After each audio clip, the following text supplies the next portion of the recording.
यहाँ पे जो यहाँ का संस्थान होना चाहिए वो स्टूडेंट्स के पक्ष में होना चाहिए, वो उन तमाम गरीब, दलित, शोषित महिलाओं, आदिवासियों, उनके पक्ष में उसका माहौल होना चाहिए। लेकिन उन जो लोग यहाँ पर बात कर रहे हैं उन तमाम लोगों की, उनको निकाल रहे हैं ये लोग। जो बात डॉक्टर रितु अब से 2-2.5 साल पहले डीआरसी ने उनके साथ किया, वही आज जाकिर हुसैन कॉलेज, रामदास कॉलेज, इन कॉलेजों से ऐसे प्रोफेसर को निकाला गया। साथियों, सबसे पहले यहाँ आए सभी साथियों को मेरा क्रांतिकारी जय भीम, नील सलाम।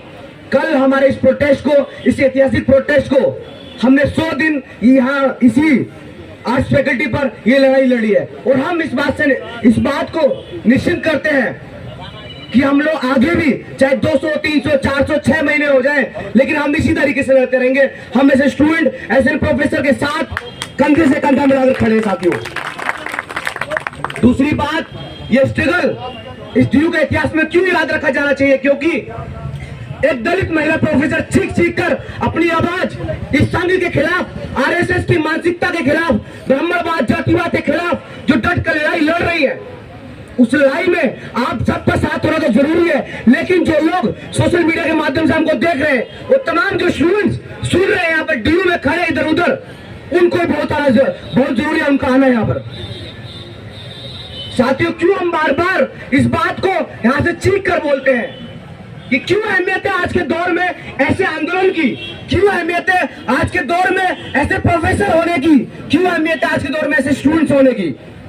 क्योंकि ये इस देश का इतिहास रहा है। चाहे आजादी का आंदोलन ले लो या उससे पहले के तमाम आंदोलन ले लो, वो इस देश की, चाहे 75 का भी आंदोलन जो इमरजेंसी का दौर था, वो इन्हीं यूनिवर्सिटी से निकला है, और इन यूनिवर्सिटी से निकलकर उन्होंने सरकारें तक बदली है साथियों।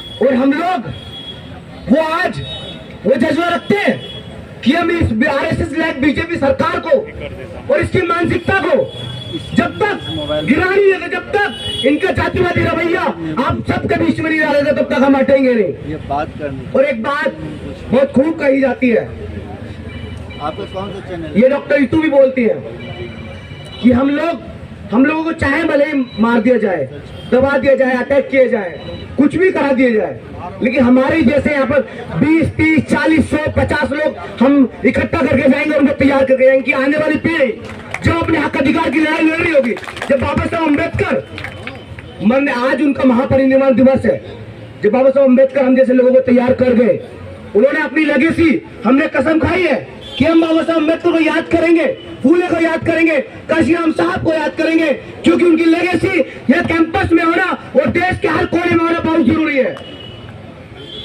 बाबा साहब अम्बेडकर पूरा जीवन लड़ते रहे। एक कहावत बहुत मशहूर है कि उनका एक बार उनका जो नौकर उनके साथ काम, उनके घर में जो काम करते थे, तो बाबा साहब चाय के बहुत शौकीन हुआ करते थे, तो उनके, आप सबने सुन रखा होगा, लेकिन यह बताना बहुत जरूरी है जो आसपास के लोग देख रहे हैं इस बात को, कि रात में 12-1 बजे के वक्त उनका नौकर चाय रख के चला गया।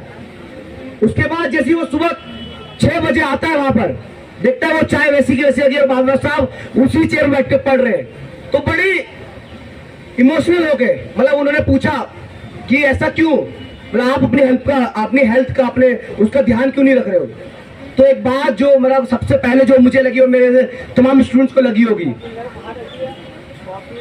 कि मैं इसलिए जागता हूं, इसलिए पढ़ता हूं क्योंकि मेरा समाज सोया हुआ है, और वो समाज उस वक्त भी सोया हुआ था, और आज बाबा साहब ने हम सबको जगाने का काम किया है।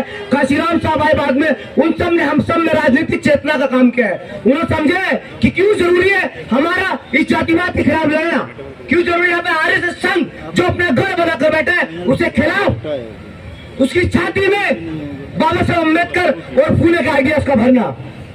साथियों, मैं अपनी बात यहाँ खत्म करूंगा क्योंकि और बहुत सारे लोग हैं जो बोलेंगे। हाँ, 2 लाइनें और सुना दूं कि हम अपनी औकात पर आ गए तो नजारा बड़े भव्य हुआ। जो हमारी बर्बादी की चाह रखते हैं उनका भ्रम तोड़ना हमारा पहला कर्तव्य होगा। और आज वही जो डीआरसी की प्रिंसिपल है उसको ये बात मैं बोलना चाह रहा हूँ। जय भीम साथियों, धन्यवाद। इंकलाब जिंदाबाद, नील सलाम। अब मैं काशिम अली साहब